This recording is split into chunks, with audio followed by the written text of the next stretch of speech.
Tonight I'm riding a black unicorn.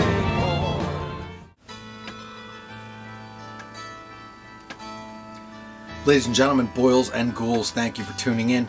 My name is Voltaire, and this is my desiccated co-host, Mr. Orville Dedenbacher, and you're watching The Lair of Voltaire. This is the February 2013 video newsletter. Now, for those of you who watch regularly, you know that there wasn't a newsletter in January, and that's because I was in the middle of 2.5 months of jury duty. That's right, I was doing my civic duty. No duty jokes out of you. And I think it's important to do that. I think it's important to do your civic duty. But as it happens, the day jury duty ended, I went in for a minor operation.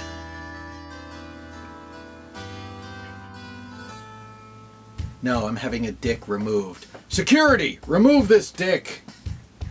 Oh, come on. Stop fighting with me. Let's move on to upcoming shows. Where am I playing? Near you.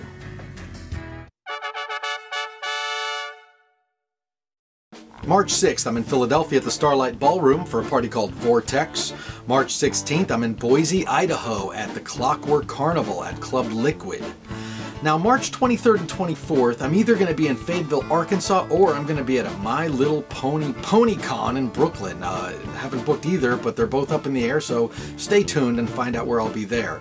March 31st, I'll be in Denver, Colorado at Dr. Krishna's Maniacal Steampunk Ball at the church. And then it's over to England and Ireland for a couple of shows, many of them with my dear friend Mr. Joe Black. April 26th, I'm headlining Whitby Gothic Weekend in Whitby, England. And then April 28th, I'm with Joe Black in Dublin, Ireland at the Twisted Pepper.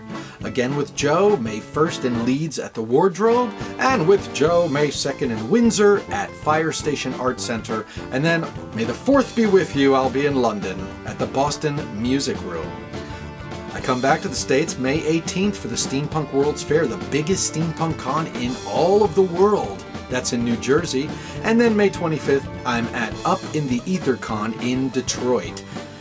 There's many, many more shows coming. Sign up for the mailing list at www.voltaire.net and never miss a show near you. Alright, well, getting back to the operation that I had, you know, if you look at my album covers, including all of the EPs as well, on 3 of them I have pointed ears. I'm an angel with pointed ears on one of them, I'm a Vulcan with pointed ears on one of them, and I'm a devil with pointed ears on the other one. It's quite obvious that I've always wanted pointed ears. In fact, I've probably wanted pointed ears since 1984 when I was 17, except it just wasn't possible. But now it is. So, on the last day of jury duty, I think it was February 5th, I went and had my ears pointed. Because, you know, frankly, the shape of ears that God gave me was highly illogical. And now my ears are totally logical.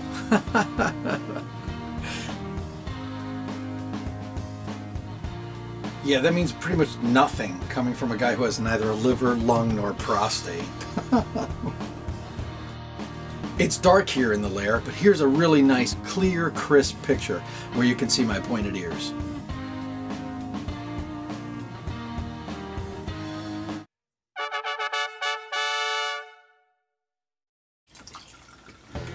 Many of you already know that I'm working on my new album. It's called Raised by Bats.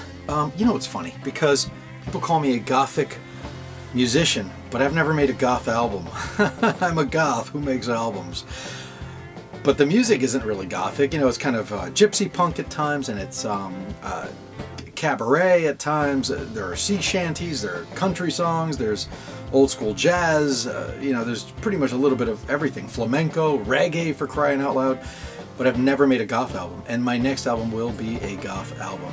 Some of you may have already heard the first song, the title track, Raised by Bats. If you haven't, you can hear the world premiere song right here on The Lair of Voltaire. Just follow the link below. Some of the other songs on this album include Oh My Goth, which is the sort of a imaginary theme song to the Oh My Goth TV show or web series that I've always wanted to make. And that will be my next world premiere song, so look out for that one. There's a song on the album called The Masquerade, which I wrote in 1984 when I was 17. The lead instrument's harpsichord. I think I played a little bit of it in an earlier newsletter. There's another song called I Want to Wake Up from This Horrible Dream, which I wrote somewhere around 1989. And I believe there's also going to be a version of my song The Night. Now, you may remember The Night from my album Almost Human, but I actually wrote that song originally in the very, very early 90s, and it was intended to be a death rock song, you know, sort of like almost a Sisters of Mercy kind of feel. And so I think I'll probably be giving that kind of treatment and re-releasing that song. The Conqueror Worm, the Edgar Allan Poe poem, is a song that I used to play at some of my earliest shows. That'll most likely be on the album, as well as The Devil and Mr. Jones, which is a song that I've written about my dear friend, Mr. Doug Jones. Many of you may know him as Pan from Pan's Labyrinth, or The Silver Surfer, or Abe Sapien from Hellboy. He's an incredible actor, and he deserves a song just about him, and that's why there is one. And it'll be on this album. There's going to be some other songs on the album as well. You know, I kind of hope to get this album out by spring, but it's spring now, so it may not be out till the end of summer. But I'm working on it, and I'm still writing the songs. Lastly, there is a song on the album called Never, and it's a song that I wrote somewhere around 1991. Again, it's kind of like a sort of a heavy, almost gothic dance track. Not techno now, not EBM, but sort of old school goth. And the interesting thing about Never is that it's a song that you will read about if you read my book, Call of the Jersey Devil. So before I can really tell you any more about Raised by Bats, I think we should move on to our next topic, books.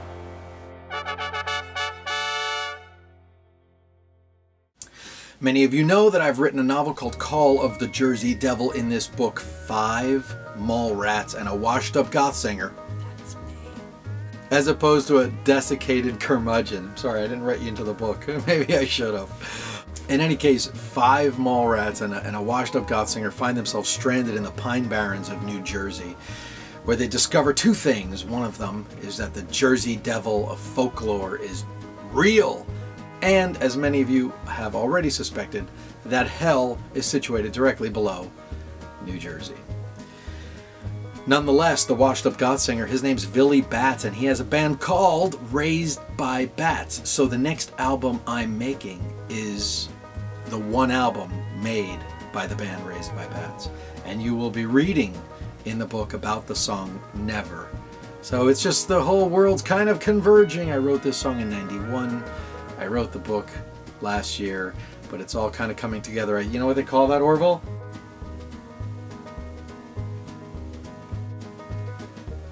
No, they call it midlife crisis. I'm having it. In any case, look for Call of the Jersey Devil. It's coming out May 28th. I'm so excited. There's going to be some readings coming up, and ARCs will be coming out soon. That's fancy publisher talk for advanced reader copies. So if you're a book blogger, please get in touch with my publisher, Spence City, and who knows, maybe they'll send you an advanced reader copy. You'll find links for Spence City on Twitter and Facebook down below. Take a look. Hope you enjoy my book, Call of the Jersey Devil.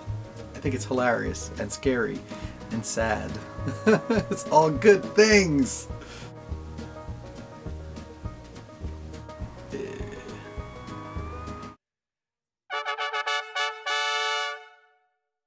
Now, normally I would have nothing else to say under books. I mean, how many books can you write at once? But I've written 2. I have another book that I've written. It's kind of, I don't know if I should call it a children's book. It's more like an Edward Gorey kind of children's book. But it's called The Legend of Candy Claus, and it's about a giant black bat that steals Halloween candy from bullies and delivers it to nice little boys and girls on Christmas. It's so sweet.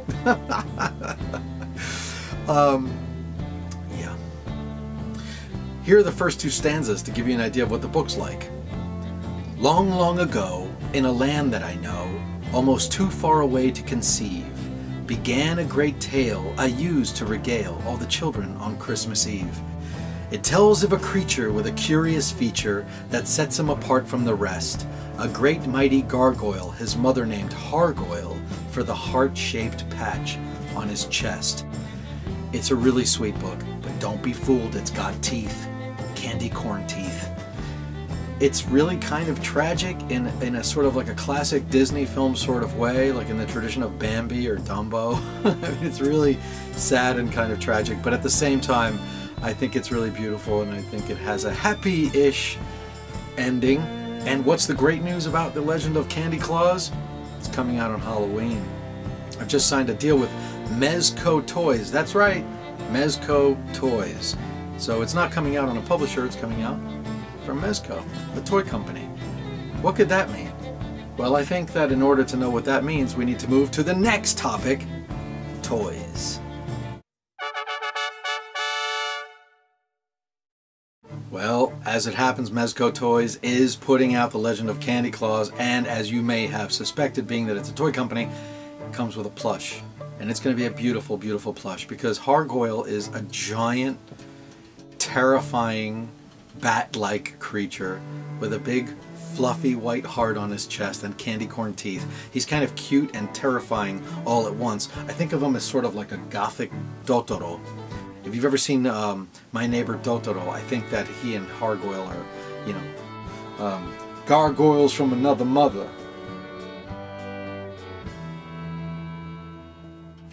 Yeah, I know, it was really embarrassing. I won't do that again. I'm so sorry. But in any case, there will be a stuffed plush toy in the works. And who knows, maybe there'll be a snow globe and Christmas ornaments. We're not really sure. I'm thinking ahead of myself. But for Halloween, please look for The Legend of Candy Claus with a beautiful Hargoyle plush attached to it. This should make all you plushies happy out there.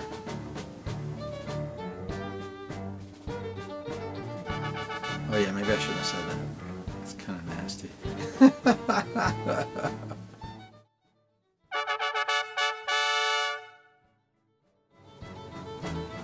This toy segment ain't over by a long shot, because as I may have mentioned on my Facebook and Twitter pages earlier this week, I have several toy announcements to make. What's the next one? I don't know, let me refresh my memory. Ah yes!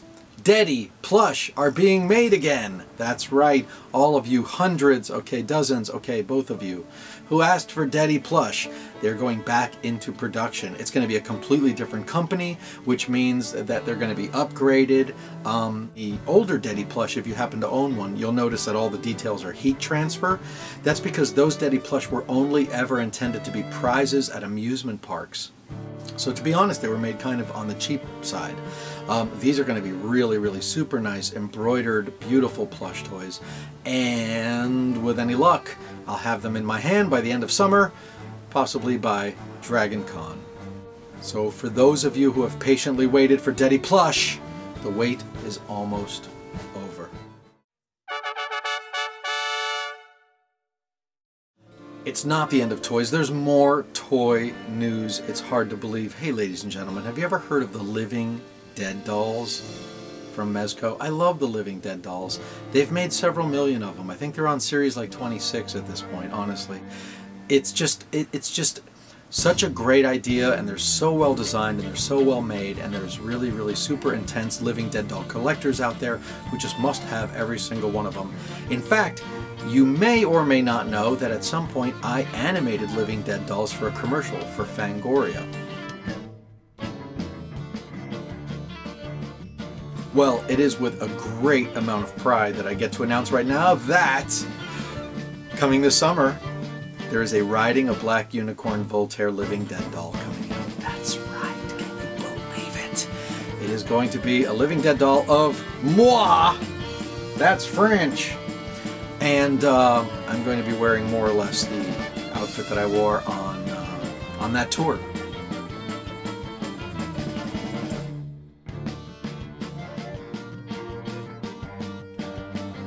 So, if you're a fan of Living Dead dolls, or if you don't find it entirely creepy that there might be a little doll of me sitting on your shelf looking down on you while you sleep every night,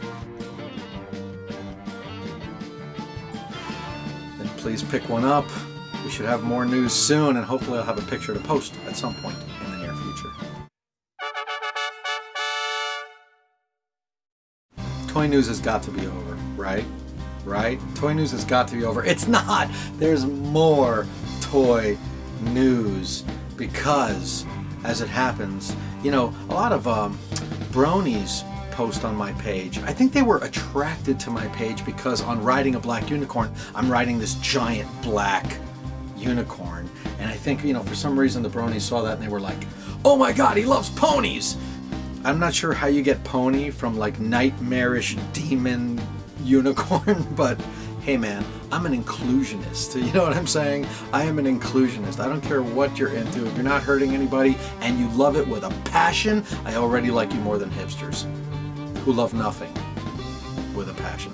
So, nonetheless, one of the things that I do best is taking really, really sweet, beautiful, wonderful things and making them evil, making them spooky, making them somewhat not right.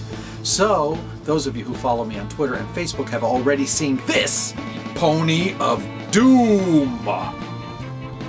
And yes, I am working on getting these made. So, at some point in the very near future, there's going to be some information on how you can get your hands on a Pony of Doom. You know, for those of you who are just not into My Little Pony, well, let me tell you something. Go f*** yourself. Seriously, you know what? Don't spend too much time being bothered by things other people like that you don't like. It's okay. Just focus on the things that you do like. A lot of people seem to think that fans of My Little Pony are obsessed with porn, which is really weird because if you think about, you know, anything, Star Trek, Star Wars, you know, Hellraiser, G.I. Joe, pretty much anything you can think of, there's porn out there, believe me. I didn't believe that there was My Little Pony porn. So I looked, you know what, I'm just going to show you this meme that I made. This kind of explains it all.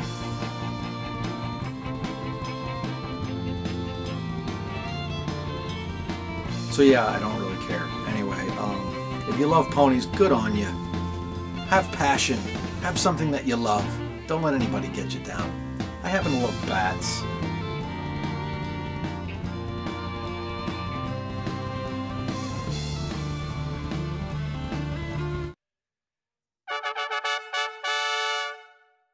Back in December, I had a contest here on the Lair of Voltaire. I asked you, if Call of the Jersey Devil was developed into a film, who would you cast in the lead roles?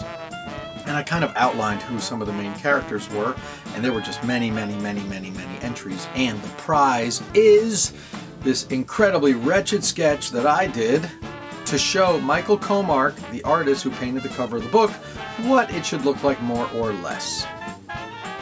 Winner is Tina Pop. Tina Pop, you were the winner. But just for sheer enthusiasm, if nothing else. I think you submitted like 15 entries.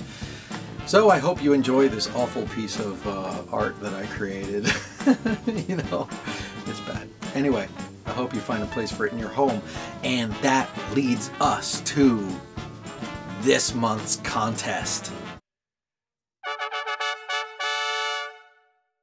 You know, once in a while I'm playing at conventions, or if I'm out and about at a club that has a vendor's area, I will peruse the wares of some of my fellow vendors, and when I see something that I like, I buy it, basically to give away here on the Lair of Voltaire, because I have long since run out of room for stuff for myself to own. In fact, every time someone gives me a gift, I have to throw something out.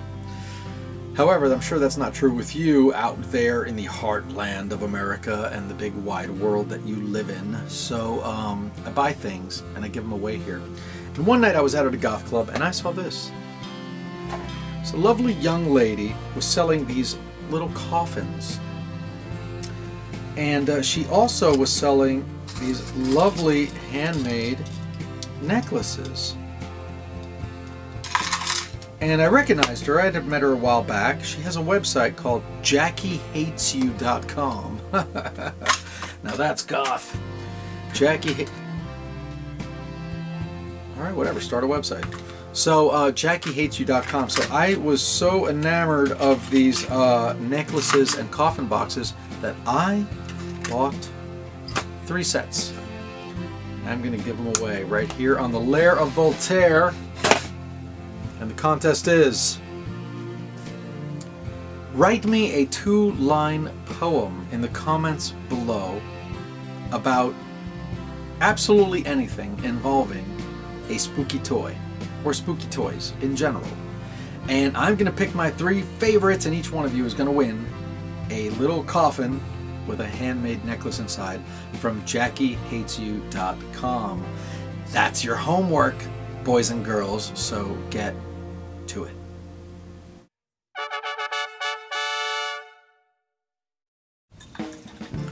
Well, that wraps up this installment of the February 2013 video newsletter. Thank you so much for watching. Thank you, Orville Dedenbacher, for your dry humor. You need to moisturize it. You need to moisturize. And before I leave, I would like to say thank you to a couple of viewers out there. I'd like to thank Liz Rosenauer for the lovely chalice. This is so lovely. She sent this in, and now I actually have something really befitting the Lair of Voltaire, because before I was drinking out of some like really nasty, totally ghetto skull mug. So thank you, Liz. That was very, very kind of you. And I would also like to thank Chelsea Culhane. Chelsea Culhane wrote me a lovely letter, and she sent in this. She did some Deddy fan art on a vinyl album. And it's really, really lovely. I don't know where I'm going to put it because I've kind of run out of room, but it's flat, so I'm sure I can find somewhere for it. But it's really, really lovely. That was very kind of you. And in fact, I pulled out the turntable from Odokuro. This is a prop from Odokuro because I thought I would play the other side, because what you don't know, Chelsea, is that these vinyl albums that you think are garbage, because I think she wrote in her letter something about, like, you know, they're kind of worthless, so I paint on them. This has some really amazing music on it. The Bix Beardenbeck Story, Bix and Tram, Singin' the Blues, Clarinet Marmalade, Way Down Yonder in New Orleans. I have a feeling I'm going to love this album. So I pulled out the turntable, and once the Lair of Voltaire is over, I am going to drink until my heart stops, and I'm going to listen to this album. And then I'm going to hang your beautiful fan art on the wall. So thank you so much, Chelsea. Thank you, Liz. Thank you, Orville. And thank you all for watching the Lair of Voltaire. Sweet dreams.